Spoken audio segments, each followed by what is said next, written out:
Praise the Lord. सबको प्यार भरी जय मसीह की। मेरे प्रिय भाई बहनों, आज जो मैं परमेश्वर के पवित्र सामर्थी कलाम को लेकर आई हूँ, मेरे प्रिय भाई बहनों, इस कलाम को गौर से सुनना और फिर अपने अंदर झांती मारना, क्या हम सचमुच इस वचन के अनुसार मसीही बन गए हैं, या फिर सिर्फ हम अपने शब्दों से ही मसीही हैं। जैसे हम कहते हैं सबको जय मसीह की, बड़ा अर्थ है इसका। हालेलुया, पवित्र शब्द है परमेश्वर का। अब देखना ये है कि हम वचन के अनुसार सच्चे मसीही बन गए हैं या फिर नहीं। अगर नहीं बने तो चौकस हो जाओ। हालेलुया। क्या कहता है वचन आज का? 2 कुरिन्थियों 5 अध्याय में 16 आयत इसकी पढ़ूंगी। मसीह में नई सृष्टि। हालेलुया। अब से हम किसी को शरीर के अनुसार ना समझेंगे, जबकि हमने मसीह को भी शरीर के अनुसार जाना था, तो भी अब से उनको ऐसा नहीं जानेंगे। इसलिए यदि कोई मसीह में है तो वह नई सृष्टि है, पुरानी बातें बीत गई, देखो सब बातें नई हो गई।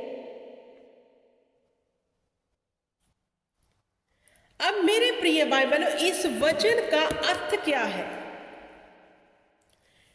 अब हम मसीह में नई सृष्टियां, पुरानी बीत गई। इस वचन का रियल अर्थ क्या है?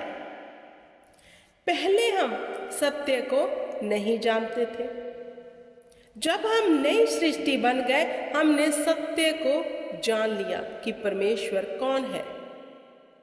जब हम परमेश्वर में नहीं थे, हमें पाप और पुण्य का पता तो था, लेकिन तौबा नहीं थी। हालेलुया।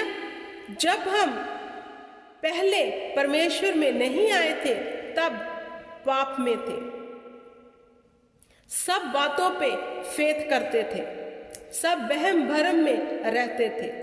लेकिन अब जब हम नई सृष्टि बन गए हैं, अब नई सृष्टि में आकर हमें अपने जीवन के ऊपर गौर करना है, क्या वह पुरानी बातें अभी तो हमारे जीवन में चल नहीं रही?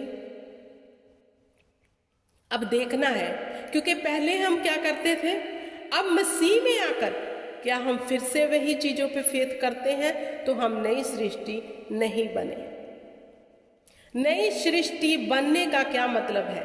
अब एक किसान जब खेत में जाता है, अब उसने पहले जो फसल बोई थी उसे काटा, स्वारा और घर ले गया। अब उसने उसी खेत में नई फसल बीजनी है, तो कैसे बीजेगा? वह उसी खेत को, उसी भूमि को फिर से उपजाऊ भूमि के रूप में लेकर आने के लिए अच्छे से उसकी बहाई करता है, उसको इक्वल करता है, फिर बार बार उस पे हल चलाता है, उसको पानी देता है, उसको समतल कर देता है। क्यों? क्योंकि अब नई फसल उसमें डालनी है। तो जितनी भी उस भूमि में पुरानी फसल का जो भी होता है झाड़ फूस, उसको निकाल के उस मिट्टी को अच्छे से फिर से तैयार करता है, तब जाकर नई फसल का बीज उसमें बोता है।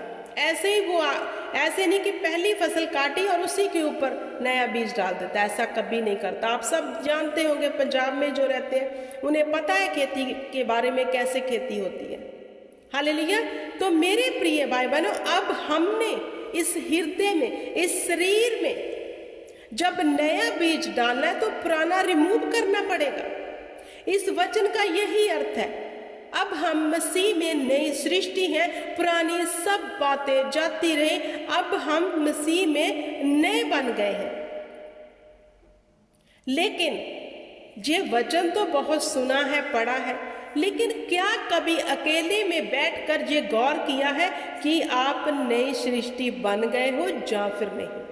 या फिर एक फसल काटी, ऊपर से इसी दूसरी फसल को, इसी पवित्र वचन को हम ऐसे बखेर रहे हैं, तो फल आएगा नहीं, क्योंकि भूमि समतल नहीं है, भूमि गोडी हुई नहीं है।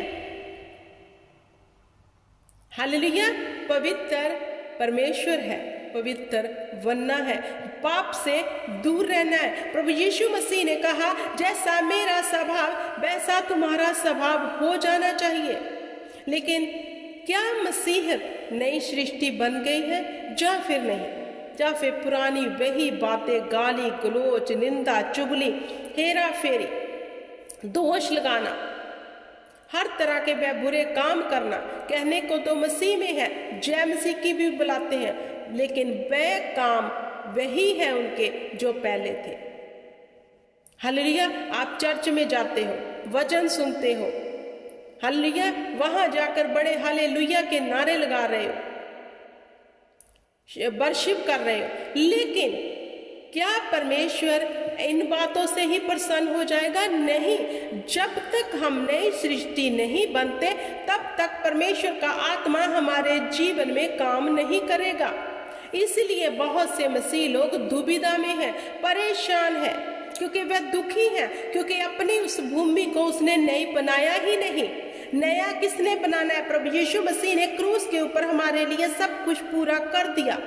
अब नया किसने बनाना है? हमने खुद। हालेलुया। अब जब एक किसान बीज बोता है, उसका कर्म है किसान का बीज बोना। उस बीज को बढ़ाता कौन है? उसमें फल कौन लेके आता है? परमेश्वर, जिसने उस किसान को बीज दिया। परमेश्वर ने उस किसान को बीज दे दिया कि ये ले, मैं तुम्हें बीज देता हूं, इससे ये फसल उगेगी, कनक की या फिर मक्की की या फिर कोई भी, जे उसका बीज ले ले।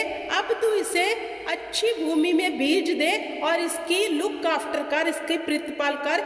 ये सारे कर्म परमेश्वर ने इंसान को करने को कह दिए, उस किसान को करने को कह दिए। अब बढ़ाना परमेश्वर ने, लेकिन हमने अपना कर्म करना है। ये नहीं है कि परमेश्वर खुद ही कर देगा। अगर परमेश्वर ने खुद ही करना होता तो परमेश्वर आसमान से हर बीज को भूमि पे डालता, खुद ही कट जाती, खुद ही बड़ोलों में चली जाती और किसान सिर्फ मजे से अपनी फसल लेता और उसे खाता, एंजॉय करता। नहीं, लेकिन परमेश्वर ने कहा, जो बीज मैंने तुम्हें दिया इसकी प्रतिपाल कर ताकि इसका फल तू खा सके। तो फिर वह किसान कर्म करता है, दिन नहीं देखता, धूप नहीं देखता, छांव नहीं देखता, उस फसल की रखवाली करता है जब तक वह बढ़ के फल नहीं ले आती। उसको अच्छा बनाने के लिए हर तरह की महंगी से महंगी खाद उसमें डालता है। जे कर्म परमेश्वर ने आपको और मुझे दिया है, क्या हम जे कर्म कर रहे हैं या फिर नहीं, जे देखने की जरूरत है। क्या हम नई सृष्टि बन गए हैं या फिर नहीं? मेरे प्रिय भाई बहनों, अपने आप को मसीह कहना बहुत ईजी है, लेकिन मसीहत का असली मतलब समझकर उस लीप पर चलना बड़ा कठिन है। अगर आप उस लीप पर चल नहीं रहे तो नई सृष्टि नहीं हो। इसलिए दुखों, बीमारियों और दुविधाओं में हो, सत्य को जानो, सत्य तुम्हें स्वतंत्र करेगा। सत्य जे है, हमें अपना कर्म करना है। धोखे में मत रहो, ले हैंड करवा लोगे तो सब कुछ हो जाएगा। बड़ा बड़ा धोखा है जे। हालेलुया। हमें अपना कर्म खुद करना है। नई सृष्टि बनने के लिए हमें पाप को त्यागना है, पाप से इनकार करना है, जैसे यूसुफ ने किया। हालेलुया। आई होप कि आपको समझ आ गया होगा इस वचन के बारे में। खुदावंद आपको वचन में से बड़ी बरकत दे। जय मसीह।